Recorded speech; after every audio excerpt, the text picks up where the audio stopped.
오늘은 선교회별 찬양대회가 있는 날입니다. 오늘 오후 예배 때 우리가 선교회별로 찬양대회를 드리는데 연습 많이 하셨습니까?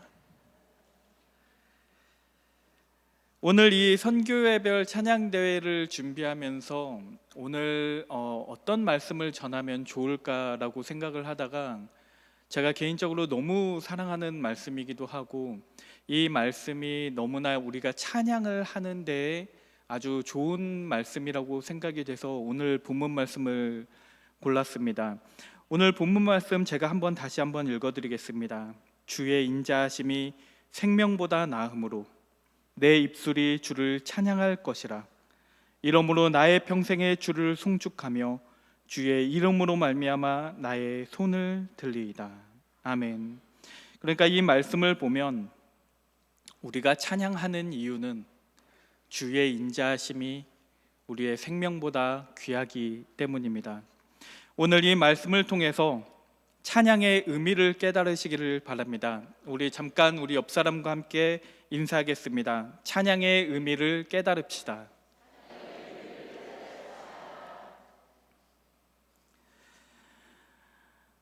여러분들은 인생에서 정말로 중요한 것이, 여러분의 인생에서 정말 소중하다고 생각하는 것이 무엇입니까? 어떤 분들은 가족이 내 인생에서 가장 소중하다고 이야기할 수도 있고, 어떤 사람은 나의 행복, 그것이 가장 중요하다고 생각할 수도 있습니다. 어떤 분들은 돈이 중요하다고 생각할 수도 있고, 어떤 분들은 건강이 정말 최고로 중요하다고 생각할 수도 있습니다. 이렇게 사람마다 자기가 생각하는, 자기가 귀중하다고 여기는 것에 차이가 있는 이유는 보통 사람들이 원하는 것들이 다 다르고 그들이 가지지 못한 것들, 결핍되어 있는 것들이 다 다르기 때문입니다. 그러니까 평생 돈이 없어서 그렇게 힘들게 살았던 사람에게는 경제적 안정이야말로 정말로 이 인생에서 중요한 것이라고 생각할 수도 있고, 갑자기 건강이 나빠져서 일상생활을 하는 것조차 어려워지게 되면 그분에게는 건강이야말로 정말로 중요한 것이라고 생각할 수도 있습니다. 결국 우리가 무엇이 우리에게 가장 귀한 것인지, 내가 정말로 중요하게 생각하는 것이 무엇인지를 깨닫기 위해서 우리는 마지막 순간이 돼봐야 알 수 있다는 것을 생각할 수 있습니다. 그러니까 마지막 순간이 돼봐야 좀 더 내가 가족하고 시간을 보낼 걸, 내가 조금 더 건강을 챙기면서 살아갈 걸, 조금만 더 내가 나의 행복을 추구하면서 살아갈 거리라고 깨달을 수 있다는 말입니다.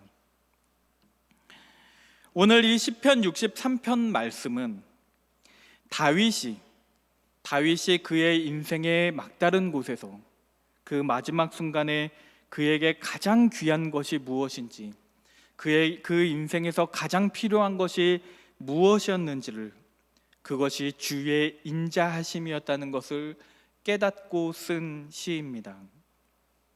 이 시의 배경을 보면요, 이 시의 위쪽을 보면 다윗의 시, 유다 광야에 있을 때라고 쓰여져 있는데요, 이 시는 그 사무엘하 15장 말씀을 배경으로 쓰여진 시입니다. 그러니까 이 사무엘하 15장 말씀을 보면 자기가 정말 사랑했던, 너무나 사랑했던 그 압살롬과 자기가 정말로 믿었던 아히도벨이라는 자기 부하가 이 둘이 함께 결탁해서 다윗을 배신하고 다윗을 죽이려고 하니까 다윗이 광야로 도망가 있을 때 쓴 시입니다.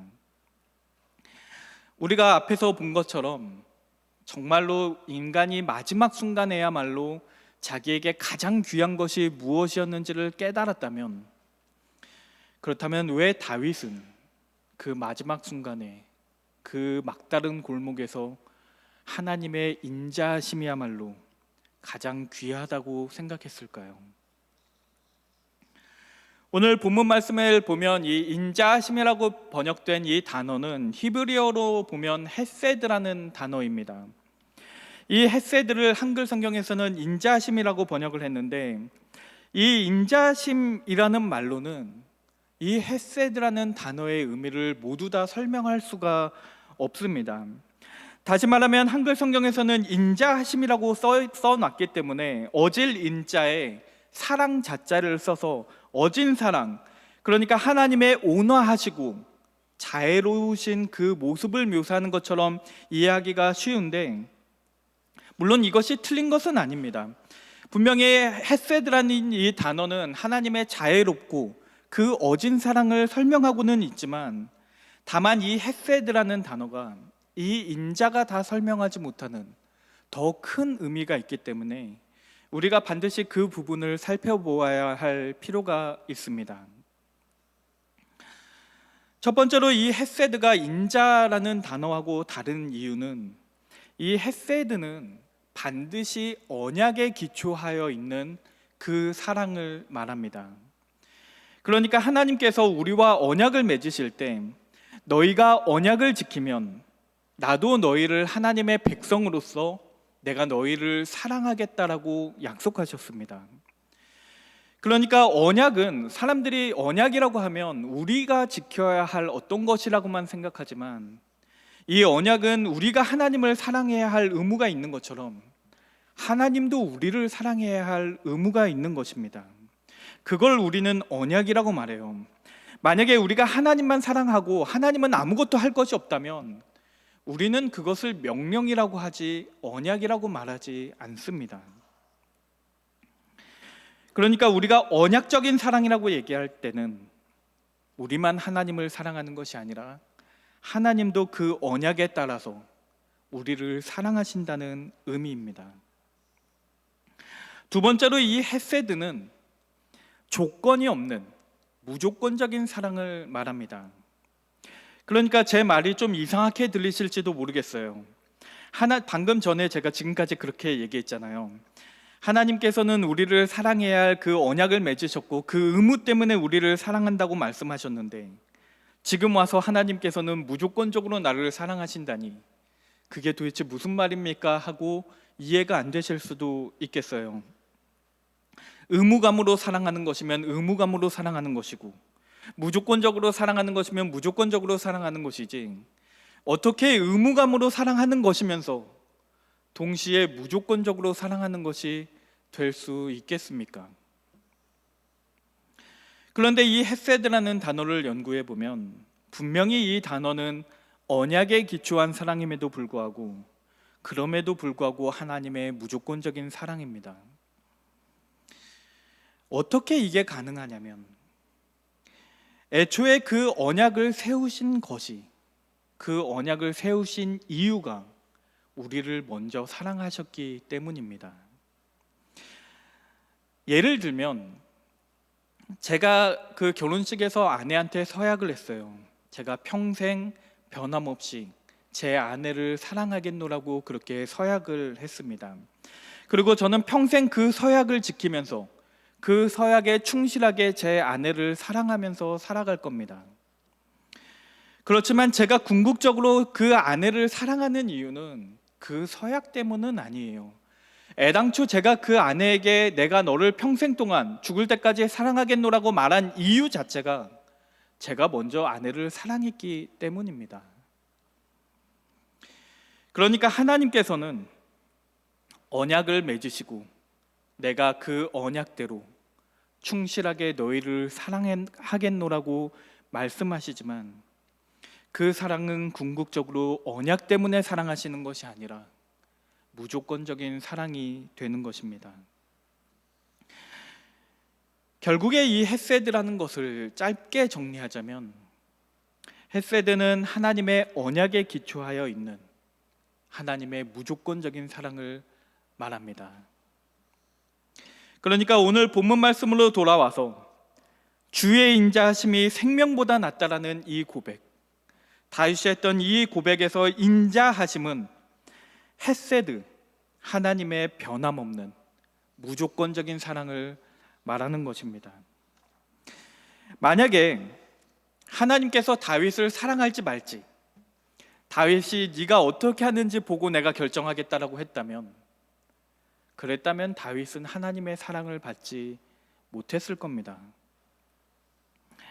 우리가 보통 다윗이라고 하면 이 성경에서 우리가 믿음의 영웅 중에 하나인 아주 훌륭한 사람이라고 생각을 하지만 이 성경을 자세히 읽어보면 다윗도 우리와 크게 다르지 않아요. 그냥 한 명의 나약한 인간에 불과합니다. 하나님은 다윗과 언약을 맺으시고 그 언약에 충실하셨지만 다윗은 그 언약에 합당하게 살아왔던 사람이 아닙니다. 다윗의 삶을 우리가 돌아보면 분명히 다윗은 하나님께 큰 쓰임을 받았던 사람이면 분명하지만 동시에 큰 죄를 저질렀던 사람이기도 합니다. 다윗은 밧세바와 간음하였고 그 남편 우리아를 전쟁터에 보내서 고의적으로 죽게 만들었습니다. 그러니까 살인을 저질렀고 간음을 했다면 아마도 인간이 할 수 있는 가장 최악의 죄들을 다 저질렀다고 할 수 있지 않겠습니까?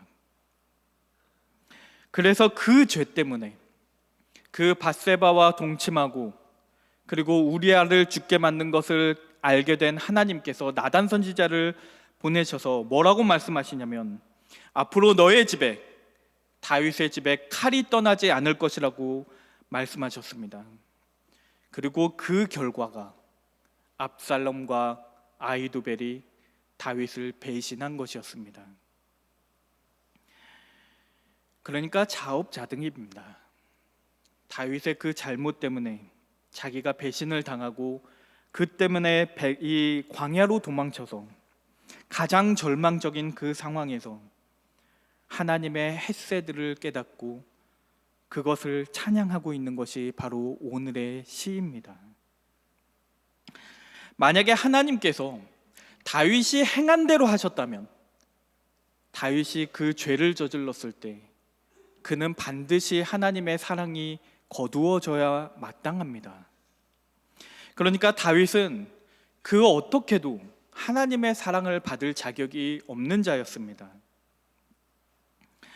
그런데 이 헷세드가 우리의 행위나 공로에 따라서 주어지는 것이 아니라 하나님이 언약을 맺으신 그 백성들에게 내가 너희를 끝까지 그 언약대로 사랑하겠노라고 하시는 그 헷세드이기 때문에 그래서 다윗이 그 헷세드를 붙잡고 기도한 것입니다. 다윗이 여기에서 헷세드를 찬양하는 이유는 그가 그의 잘못을 인정했기 때문이고 그가 하나님의 자비가 없이는 살 수 없다는 것을 깨달았기 때문입니다. 그래서 그는 차마 하나님 제발 저에게 인자를 베푸셔서 제 생명 좀 살려주세요라고 말하지 않았습니다. 본문 말씀을 보면 주의 인자가 내 생명보다 낫다라고 고백을 했습니다. 어떻게 하나님 앞에서 내 생명 좀 구해달라고 말할 수가 있겠습니까? 어떻게 감히 그렇게 뻔뻔하게 하나님 제 생명 좀 주님의 인자 좀 베풀어서 저 좀 살려달라고 말할 수 있겠습니까? 그러니까 다윗이 이 말씀을 한 이유는 하나님의 징계를 피하기 위한 것이 아니라 하나님의 징계가 있더라도 그럼에도 불구하고 저에게 인자를 베풀어 달라는 그 고백인 것입니다.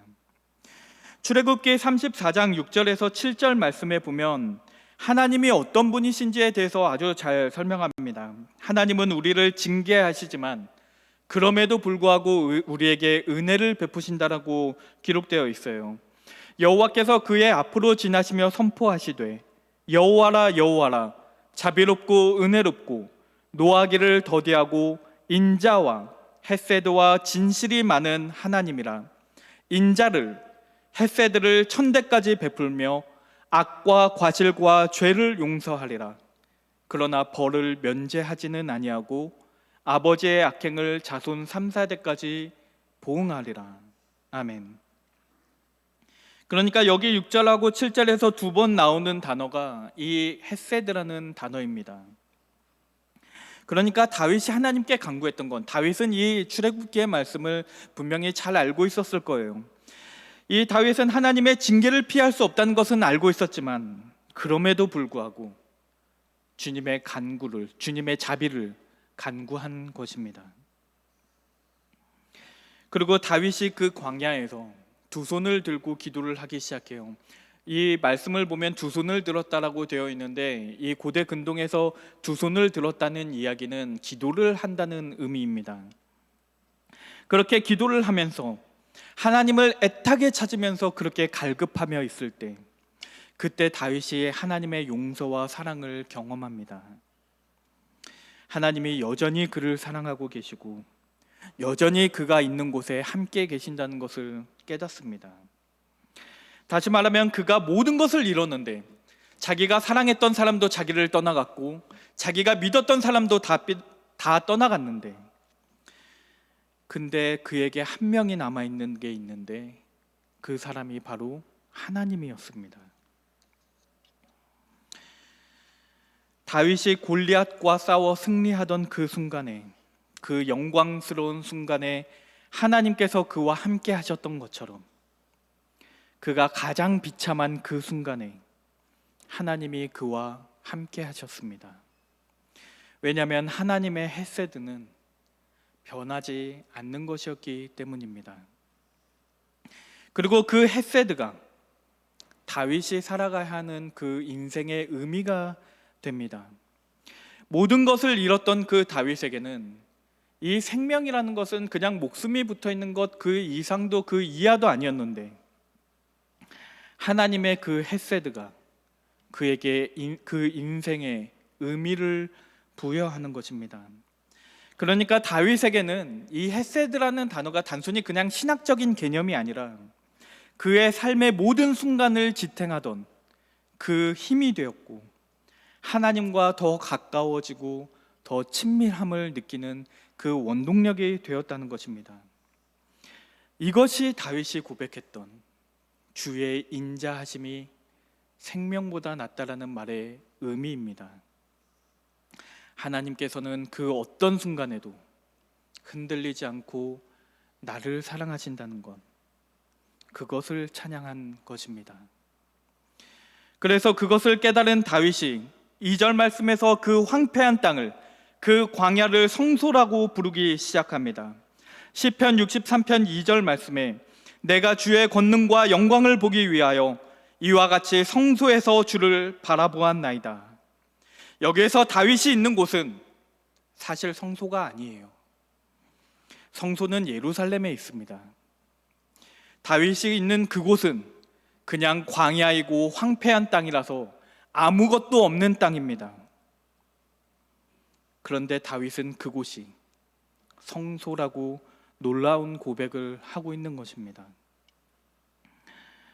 광야는, 성경에서 광야는 황폐하고 아무것도 없는 땅이며 우리가 시험을 받고 고난을 받는 장소이기도 하지만, 동시에 그곳은 하나님이 임재하시는 곳입니다. 마치 우리가 일상의 순간에서는 하나님을 경험하는 것이 어려운데, 골방의 구석진 곳에 가서 그 상한 마음을 가지고 하나님께 기도할 때, 그때 비로소 하나님의 임재하심을 체험하는 것과도 같습니다. 우리의 마음이 황폐할 때, 그때가 하나님을 만나기 가장 좋은 때입니다. 그 광야에서 다윗은 하나님이 그와 함께 하신다는 것을 깨달았습니다. 더 이상 하나님께서는 예루살렘에 머물러 계시는 것이 아니라 그 광야 한복판에 다윗과 함께 계신다는 것을 깨달은 것입니다. 그러니까 이 다윗이 하나님의 이름을 찬양한 이유는 그가 찬양할 만한 상황이어서가 아닙니다. 전혀 찬양할 수 없는 그 상황에서, 그 열악한 상황에서 다윗이 하나님의 이름을 찬양하는 이유는 하나님이 그와 함께 하시기 때문입니다. 다윗은 이제 모든 것을 잃었지만 하나님 한 분만으로 충분했습니다. 그래서 시편 63편 5절 말씀을 보면 그곳에는 마실 물조차 없는 광야인데 다윗이 고백하기를 골수와 기름진 것을 먹음과 같이 나의 영혼이 만족스럽다고 그렇게 고백하고 있습니다. 이 성경은 헤세드로 가득 차 있는 책입니다. 이 구약 성경에서만 헤세드라는 단어가 250번이 넘게 사용되었어요. 그러니까 그것을 보면 이 성경이 말씀하고자 하시는 것이 무엇인지를 우리가 알 수 있습니다. 특히 우리가 룻기서를 잘 아는데 이 룻기서는 책 한 권 전체가 하나님의 헤세드가 무엇인지에 대해서 설명하고 있는 책입니다. 이 룻기서를 읽어보면 얼마나 헤세드라는 단어가 많이 등장하는지 몰라요. 나오미가 아들을 잃고 아무것도 남아있는 것이 없는 그 순간, 그 마지막인 것 같은 그 순간에 내가 시어머니가 가는 곳은 어디든 따라가겠습니다라고 고백했던 그 룻의 말이 바로 헤세드입니다. 룻은 시어머니를 따라가야 할 아무 이유가 없었어요. 그래야 할 의무가 없습니다. 그냥 무조건적인 그 사랑이, 그 헤세드가 시어머니 나오미를 따라가게 만든 것입니다.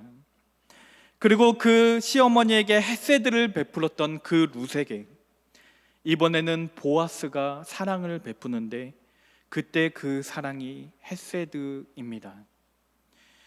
보아스는 룻을 아내로 맞을 필요가 없었습니다. 보아스는 룻의 첫 번째 기업 물을 자가 아니었기 때문에 반드시 그가 아니라 다른 사람이 그를 아내로 맞으라고 해도 괜찮았어요. 그렇지만 보아스 안에 그 헤세드가 충만했기 때문에 룻을 아내로 맞아들입니다. 그리고 우리가 신약 성경으로 넘어가게 되면 이 헤세드가 절정을 이룹니다. 왜냐하면 이 보아스의 헤세드와 룻의 헤세드 사이에서 태어난 사람이 예수 그리스도이기 때문입니다. 그러니까 예수 그리스도의 십자가는 헤세드의 절정입니다. 예수님께서는 이 잔은 내 피로 세우는 새 언약이라고 말씀하셨고, 로마서 5장 8절에서 말씀하실 때는 우리가 아직 죄인 되었을 때 그리스도께서 우리를 위하여 죽으심으로 하나님께서 우리에 대한 자기의 사랑을 확증하셨느니라고 말씀하셨습니다. 우리가 삶을 살아가다 보면 우리도 때로는 잘못과 실수를 할 수 있습니다. 우리도 절망감을 느낄 수 있고 또 죄책감을 느낄 수도 있습니다. 그런데 하나님의 사랑이 우리를 회복시키시고 우리에게 새 삶을 살 수 있게 도와주십니다. 우리가 풍요로울 때는, 우리가 모든 것이 다 충족이 될 때는 오히려 하나님의 인자하심이 얼마나 소중한지, 얼마나 우리 인생에 귀중한 것인지를 깨닫기 어렵습니다. 왜냐하면 우리가 풍요로울 때는 주님의 인자하심이 없어도 그냥 잘 살 수 있을 것처럼 느껴지기 때문입니다. 그런데 우리의 인생이 가난해지고 우리가 광야의 한복판에 홀로 서 있는 것처럼 느껴질 때가 있습니다. 그리고 그때가 바로 하나님의 임재를 경험하기 가장 좋은 때입니다. 왜냐하면 그곳에 서 보면, 그 광야에 있어 보면 내가 그동안 가지고 있었던 그 모든 것들이 영원하지 않다는 것을 깨닫기 때문입니다. 나의 생명조차도 영원하지 않습니다. 그렇지만 오직 주님의 인자하심만이, 그 변하지 않는 사랑만이 영원하기 때문에 우리가 그곳에서 하나님의 인자하심을 찬양하게 되는 것입니다. 오늘 주의 인자하심이란 단순히 하나님의 온화하신, 자비로우신 그 성품만을 말하는 것이 아니라 하나님께서 적극적으로 우리를 그의 오른손으로 붙드시고 끝까지 너를 사랑하겠노라고 말씀하시는 그 사랑입니다. 그리고 그 사랑의 절정은 예수 그리스도에 있습니다. 그래서 결국 주의 인자하심이 내 생명보다 낫다라고 하는 그 고백은, 그 다윗의 고백은 빌립보서 1장 21절에서 했던 바울의 고백과 크게 다르지 않습니다. 바울은 이는 내게 사는 것이 그리스도니 죽는 것도 유익함이라고 고백했습니다.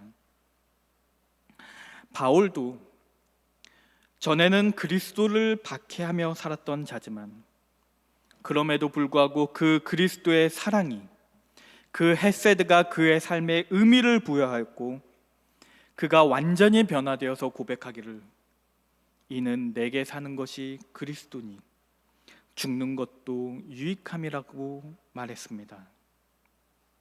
그러니까 본질적으로 다윗의 고백과 바울의 고백은 서로 다른 것이 아닙니다.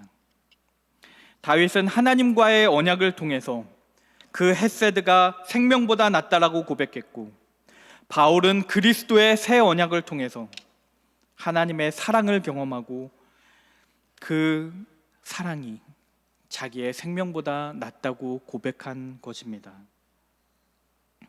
그들은 모두 하나님의 사랑을 경험했고 그들의 인생은 이제 완전히 뒤바뀌었습니다. 오늘 우리가 다윗처럼 그리고 바울처럼 하나님의 헤세드를 경험하시고 그 헤세드를 찬양하시기 바랍니다. 우리가 그 헤세드가 있는 한 우리는 모든 것을 잃었을지라도 모든 것을 가진 자입니다. 오늘 찬양 경연대회에서 우리의 입술을 통해서 하나님 홀로 영광 받으시기를 주의 이름으로 축원합니다.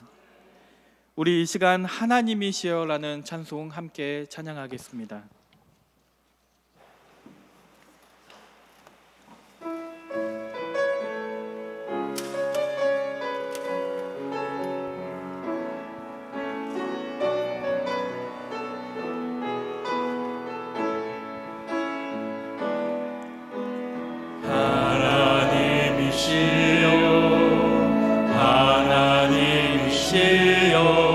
주는 나의 하나님이시로다. 나의 몸과 마음 주를 갈망하며 이제 내가 주께 고백하는가.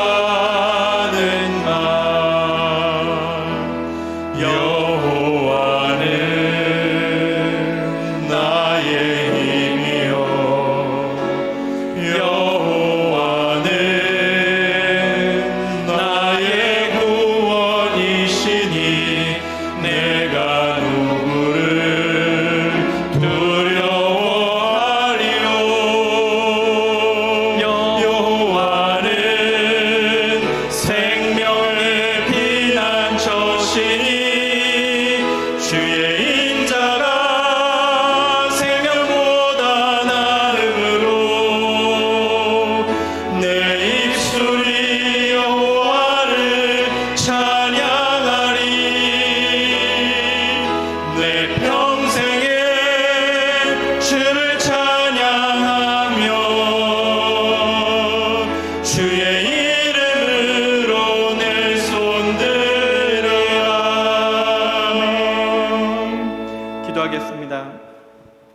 사랑의 하나님 아버지, 우리가 오늘 헤세드의 의미를 보았습니다.